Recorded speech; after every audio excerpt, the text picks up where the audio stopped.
شهر رمضان الذي أنزل فيه القرآن اعوذ باللہ من الشیطان الرجیم بسم اللہ الرحمن الرحیم اردو ٹی وی کے معزز دوستو السلام علیکم۔ پارہ نمبر 29 کا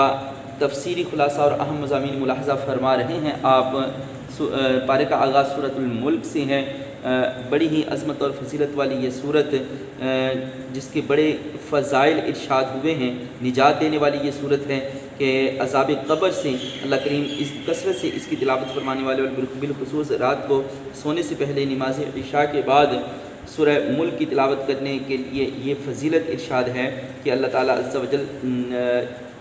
قبر کے عذاب سے اس شخص کو محفوظ فرمائے گا۔ اور اس سورہ مبارکہ کی آیات میں اللہ تعالیٰ نے اوپر تلے 7 آسمانوں کی تخلیق کا ذکر فرمایا۔ مزید ارشاد ہے کہ اپنی قدرت کی نشانیاں قرار دیتے ہوئے اللہ کریم نے ارشاد فرمایا اللہ کی تخلیق میں تمہیں کوئی عیب یا نقص نظر نہیں آئے گا، پھر ایک بار نظر پلٹ کر دیکھ لو کیا اس میں تمہیں کوئی شگاف نظر آتا ہے، پھر بار بار نظر اٹھا کر دیکھ لو اللہ کی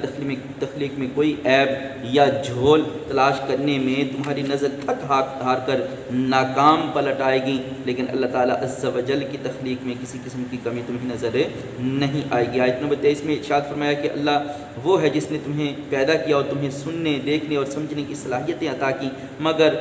کم بندے اللہ کی نعمتوں کا شکر ادا کرتے ہیں۔ سورۃ القلم ہے، سورۃ الملک کے بعد پارہ نمبر 29 میں جس کے 2 رکوع اور 52 آیات ہیں۔ سورت کے شروع میں اللہ تعالیٰ عز و جل نے قلم اور کارکنان قضاء و قدر کے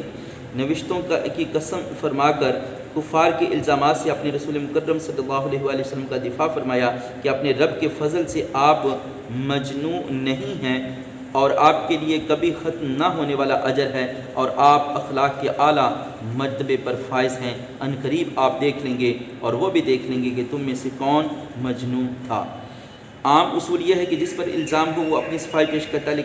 لیکن رسول اللہ صلی اللہ علیہ وآلہ وسلم کو اللہ تعالیٰ نے یہ اعزاز عطا فرمایا کہ آپ پر کفار و مشرکین کی جانب سے جو الزام لگائے جاتے رہے اللہ تعالیٰ عز و جل آیات قرآنی میں ان کا رد فرماتا رہا۔ آیت نمبر 4 میں اخلاق مصطفیٰ صلی اللہ علیہ وآلہ وسلم کے متعلق اللہ کریم ارشاد فرماتا ہے وَإِنَّكَ لَعَلَىٰ خُلُقٍ عَظِيمٍ کہ نبی صلی اللہ علیہ وآلہ وسلم اخلاق کے اعلیٰ مرتبے پر فائز ہیں۔ اس کے خواص میں علماء لکھتے ہیں کہ اس آیت کو پڑھ کر دم کیا جائے تو نظر بد کا ازالہ ہو جاتا ہے۔ سورۃ الحاقہ سورۃ القلم کے بعد پارہ نمبر 29 میں سورۃ الحاقہ ہے جس کے 2 رکوع اور 52 آیات ہیں۔ اس سورت کے شروع میں قیامت کے حق اور یقینی ہونے کو بیان کیا گیا ہے، پھر قوم ثمود، عاد اور فرعون پر نازل ہونے والے عذاب کا ذکر ہے۔ آیت نمبر 29 میں اللہ تعالیٰ عز و جل ارشاد فرماتا ہے، آیت نمبر 19 میں اللہ کے نبی ارشاد فرماتا ہے فَأَمَّا مَنْ أُوتِيَ كِتَابَهُ بِيَمِينِهِ فَيَقُولُ هَاؤُمُ اقْرَءُوا كِتَابِيَهْ کہ قیامت میں جس کا نامہ اعمال اس کے دائیں ہاتھ میں دیا جائے گا یہ اس کے سرخ روح ہونے کی علامت ہوگی اور وہ افتخار یعنی فخر کے ساتھ لوگوں سے کہے گا کہ آؤ میرا نامہ اعمال پڑھو۔ اس کے برعکس جس کا نامہ اعمال اس کے بائیں ہاتھ میں دیا جائے گا یہ اس کے لیے رسوائی کی علامت ہوگی۔ سورۃ الحاقہ کے بعد پارہ نمبر 29 میں سورۃ المعارج جس کے 2 رکوع اور 44 آیات ہیں۔ شروع میں اللہ تعالیٰ عز و جل عذاب آخرت کے متعلق ارشاد فرماتے ہیں کہ حشر کا ایک دن 50,000 سال کے برابر ہوگا، آسمان پگھلے ہوئے تانبے کی طرح ہو جائے گا، پہاڑ دھنکی ہوئی رنگین اون کی طرح ہو جائیں گے اور کوئی کسی کا پریشانی حال نہ ہوگا۔ اس وقت مجرم یہ تمنا کریں گے کہ بیوی، بھائی اور رشتہ دار سب کو اپنا فدیہ دے کر جان چھڑا لے۔ اور اس صورت میں اہل حق ان کی اعلیٰ صفات اور اخروی جزا کا بیان بھی ہے۔ سورہ نوح ہے، سورۃ المعارج کے بعد پارہ نمبر 29 میں جس کے 2 رکوع اور 28 آیات ہیں۔ حضرت نوح علیہ السلام اللہ کی بارگاہ میں فریاد کرتے ہیں کہ میں نے اپنی قوم کو شب و روز دعوت حق دی مگر ان کی سرکشی میں اضافہ ہی ہوتا رہا، اور جب بھی میں انہیں دعوت حق دیتا تو وہ قبول حق سے انکار کے لیے کانوں میں انگلیاں ٹھونس لیتے۔ ضد اور تکبر میں اپنے آپ کو کپڑوں سے ڈھانپ لیتے۔ جب حضرت نوح علیہ السلام جماعت انبیاء میں طویل ترین عرصہ تبلیغ گزارنے کے بعد قوم کے ایمان سے مایوس ہوئے تو انہوں نے ان کے لیے دعائے عذاب کی کہ اے اللہ ان کا نام و نشان مٹا دے، اور اسی موقع پر اپنے لیے، اپنے والدین کے لیے اور جملہ مؤمنین اور مؤمنات کے لیے دعائے مغفرت کی۔ سورہ نوح کے بعد پارہ نمبر 29 میں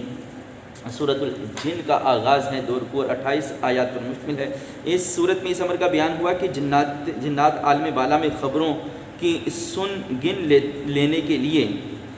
جایا کرتے تھے، مگر اب وہ وقت آ گیا ہے کہ عالم بالا میں ان کا داخلہ بند ہو گیا ہے، اور جو بھی جاتا محافظ اس کا راستہ روک لیتے اور آگ کے گولے ان پر برسائے جاتے۔ جنات نے مشورہ کیا کہ پورے روئے زمین کا جائزہ لے کر دیکھیں آخر یہ سارا منظر کیوں تبدیل ہو گیا، ضرور کوئی بڑی تبدیلی آئی۔ حضرت ابن عباس رضی اللہ تعالیٰ عنہما نے بیان کیا کہ ان کی ایک جماعت تہامہ یعنی مکہ کی طرف گئی، اور وہاں نبی آخر الزمان نبی صلی اللہ علیہ وآلہ وسلم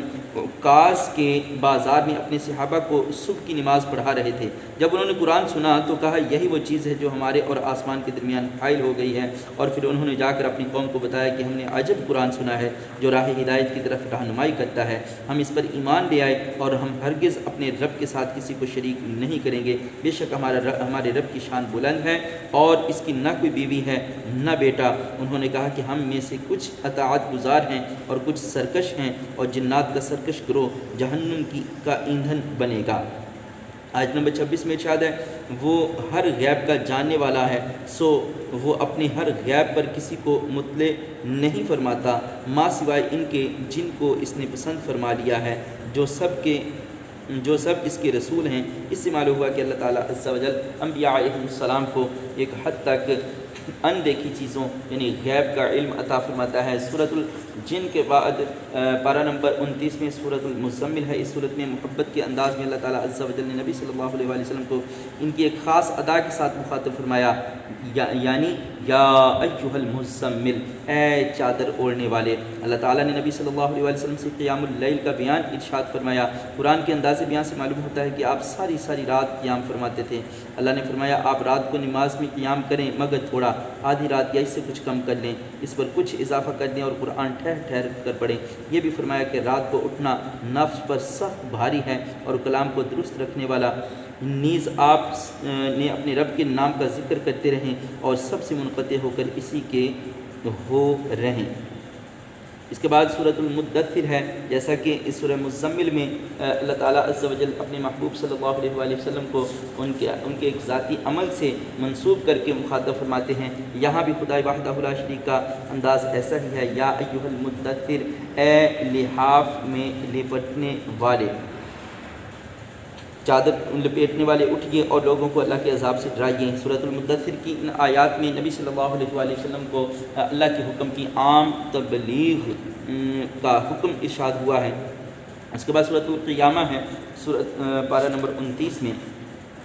سورۃ المدثر کے بعد، جس کے دور کو 40 آیات ہیں۔ ان لوگوں کے بارے میں جو آخرت کے منکر ہیں، اللہ تعالیٰ نے نفس لوامہ یعنی اپنے اوپر ملامت کرنے والا نفس کی قسم کھا کر ارشاد فرمایا کہ کیا انسان نے یہ گمان کر رکھا ہے کہ ہم مرنے کے بعد اس کی ہڈیوں کو جمع نہیں کریں گے؟ کیوں نہیں، ہم اس بات پر بھی قادر ہیں کہ ان کی انگلیوں کے پور جیسے پہلے تھے ویسے ہی بنا دیں۔ اللہ تعالیٰ عز و جل کی شان و عزت اور قدرت کا ذکر ہے۔ اس کے بعد سورۃ الدہر ہے، پارہ نمبر 29 میں، جس کے 2 رکوع اور 31 آیات ہیں۔ اس صورت کے شروع میں اللہ تعالیٰ عز و جل نے بندوں کو ہدایت دے کر ان کی آزمائش کی ہے۔ اس صورت میں انفاق فی سبیل اللہ، مسکین، یتیم اور قیدی کو کھانا کھلانے کی نیکی کو اپنے بندوں کی صفات کمال کے طور پر بیان کیا ہے، اور اس آیت کا اگر پس منظر دیکھیں تو نبی صلی اللہ علیہ وآلہ وسلم کی لفت جگر نور نظر سیدہ طیبہ طاہرہ فاطمۃ الزہرا رضی اللہ تعالی عنہا اور حضرت علی کرم اللہ تعالی وجہ الکریم کے روزے رکھنے کا جو عمل تھا اس کے متعلق اس کا پس منظر ہے۔ یوفون بالنذر ویخافون یوما کان شرہ مستطیرا ویطعمون الطعام علی حبہ مسکینا ویتیما واسیرا۔ سورۃ المرسلات پارہ نمبر 29 کی آخری صورت ہے، جو کہ سورۃ دہر کے بعد ہے۔ 2 رکوع اور 50 آیات ہیں اس میں۔ اس صورت کے شروع میں آثار قیامت کا ذکر ہے اور بار بار تکرار کے ساتھ فرمایا کہ اس دن قیامت کو جھٹلانے والوں کے لیے ہلاکت ہے، اور آخر میں ایک بار پھر اہل تقویٰ کے لیے اجر اور آخرت اور اخروی نعمتوں کی بشارت ہے۔ پارہ نمبر 30 کے تفصیلی خلاصے کے لیے انتظار کیجیے اگلے